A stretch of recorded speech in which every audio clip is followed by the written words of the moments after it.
ശ്രീ പ്രകാശൻ മറുപടി വിരുദ്ധ പ്രക്ഷോഭം വടക്കോട്ടൊന്നും തെക്കോട്ട് പോകുന്നില്ല. നിയമസഭാ തെരഞ്ഞെടുപ്പിൽ നിങ്ങൾ ഭൂരിപക്ഷ പ്രീണനം നടത്തുന്നു, ലോക്സഭാ തെരഞ്ഞെടുപ്പിൽ മറിച്ചും. മറുപടി. ഇത് ലീഗിന്റെ വോട്ട് ഉറപ്പിക്കാനുള്ള ഒരു ന്യായമാണ്. ഇന്ത്യയുടെ ചരിത്രത്തിൽ ആദ്യമായിട്ട് CAA വിഷയം ചർച്ച ചെയ്യാൻ ഒരു നിയമസഭ സമ്മേളനം വിളിച്ച ഏക സ്റ്റേറ്റ് കേരളമാണ്. കോൺഗ്രസിൽ ഒരു സ്റ്റേറ്റും വിളിച്ചിട്ടില്ല.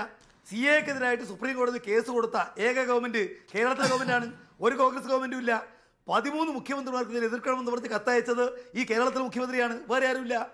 കേരളത്തിന് വടക്കേയറ്റം മുതൽ തെക്കേയറ്റം വരെ മനുഷ്യച്ചങ്ങല നടത്തിയത് LDF ആണ്, ഒരു കോൺഗ്രസും നടത്തിയിട്ടില്ല.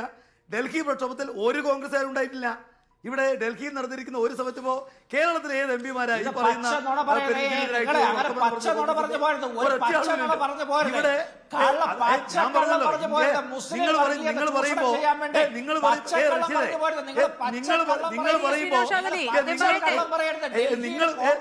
ഞാൻ ചോദ്യം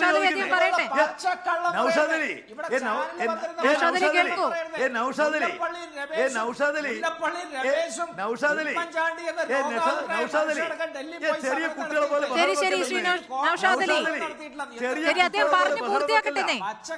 അലി ചെറിയ കുട്ടികളെ പോലെ ബഹളം വെക്കല്ല. ഇന്ത്യയിൽ കേസ് കൊടുത്ത ഒരു കോൺഗ്രസ് ഗവൺമെന്റിന്റെ പേര് പറയൂ. സുപ്രീം കോടതി പോയ ഒറ്റ കോൺഗ്രസ് ഗവൺമെന്റിന്റെ പേര് പറയൂ. ഈ നിയമസഭ പ്രമേയം പാസാക്കിയ ഒരു കോൺഗ്രസ് ഗവൺമെന്റിന്റെ പേര് പറയൂ. ഡൽഹിയിൽ സമരത്തിൽ കേസ് സംസാരിച്ചിട്ടുള്ള ലീഗ് കൊടുത്ത ഹർജിയിൽ കക്ഷി ചേർന്നിട്ടുണ്ട്. കക്ഷി ചേർന്നു. അതേ പറഞ്ഞ് ലീഗ് കൊടുത്ത കേസ് ഇന്ത്യയിൽ ഒരുപാട് സ്റ്റേറ്റ് ഉണ്ടല്ലോ കോൺഗ്രസ്. ഇപ്പോ CAA എതിർക്കണമെന്ന് പറഞ്ഞ ഒരൊറ്റ ഇവിടെ AICC ഒരു അഭിപ്രായം പറഞ്ഞോ? ഇന്നുവരെ AICC ഇന്നുവരെ ഈ CAA റിജക്ട് എന്ന് പറഞ്ഞ അഭിപ്രായം പറഞ്ഞോ? പറയില്ല, പറയാൻ ധൈര്യം ഉണ്ടാവില്ല.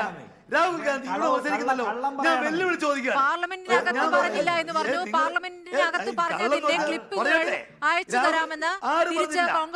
ആര് പറഞ്ഞു? തരൂരാണ്. തരൂർ ഒഴിച്ച് പറഞ്ഞിട്ടുണ്ട്. കോൺഗ്രസ് ആണോ? ലീഗല്ലേ?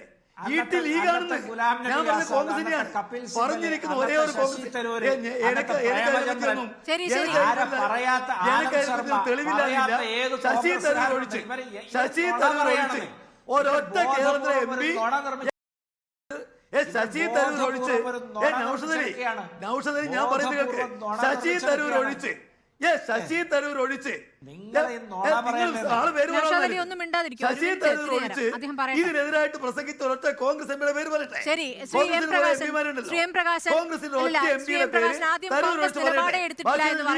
പിന്നീട് കോൺഗ്രസ് കക്ഷി ചേർന്നതിന്റെ കണക്ക് വരുന്നു. പിന്നീട് പറഞ്ഞത് തരൂർ എന്ന ഒരു പേരിലേക്ക് ഒതുങ്ങുന്നു. അപ്പോൾ പറഞ്ഞിട്ടുണ്ട്, മറിച്ച് പറയുന്നൊരു വാദം ഇവിടെ CAA വിരുദ്ധ സമരം നടന്ന സമയത്ത് 895 കേസുകൾ എടുത്തല്ലോ ശ്രീ M പ്രകാശൻ. അതിനുകൂടി മറുപടി. 895 കേസ് എടുത്തു, അതിൽ 69 കേസുകളെ പിൻവലിച്ചിട്ടുള്ളൂ. സഭയിലും കള്ളം പറഞ്ഞു എന്നുള്ളതാണ് പ്രധാനപ്പെട്ട വാദമായി പറയുന്നത്. 69 കേരള മുഖ്യമന്ത്രി കഴിഞ്ഞ ദിവസം പരസ്യമായിട്ട് പത്രക്കാരോട് പറഞ്ഞു അതിൽ 760 കേസുകൾ പിൻവലിച്ചിരിക്കുന്നു. ബാക്കി കേസുകൾ ജുഡീഷ്യൽ റിവ്യൂവിലാണ്. പിൻവലിക്കാൻ ഗവൺമെന്റ് അനുമതി കൊടുത്തിട്ടുണ്ട്. ഇനി അവിടെയുള്ള ജഡ്ജിമാർ സമ്മതിക്കേണ്ട വിഷയമുള്ളൂ. അക്കാര്യം കൃത്യമായിട്ട് മുഖ്യമന്ത്രി പറഞ്ഞല്ലോ, പത്രക്കാരോടല്ലേ പറഞ്ഞിരിക്കുന്നത്. പിന്നെ വീണ്ടും പഴയ ആവർത്തിച്ചുകൊണ്ടിരിക്കുക. ഞാൻ ഇപ്പോഴും ചോദിക്കുന്നത് CAAയുടെ ചട്ടങ്ങൾ സംബന്ധിച്ച് കോൺഗ്രസിന്റെ ഔദ്യോഗിക നിലപാട് എന്താണ്? രാഹുൽ ഗാന്ധി പറയട്ടെ, സോണിയ ഗാന്ധി പറയട്ടെ, അല്ലെങ്കിൽ ഗാന്ധി പറയട്ടെ.